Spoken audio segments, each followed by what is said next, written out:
នក្លិនអ្វីរាត្រីស្ងាត់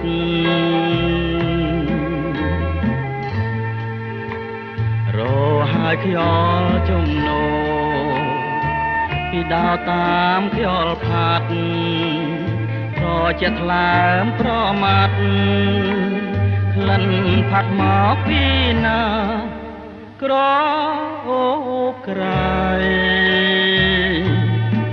ក្លិនអ្វីជាប់នីសា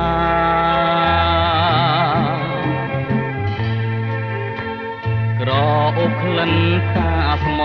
ងតាដាមដងឯណា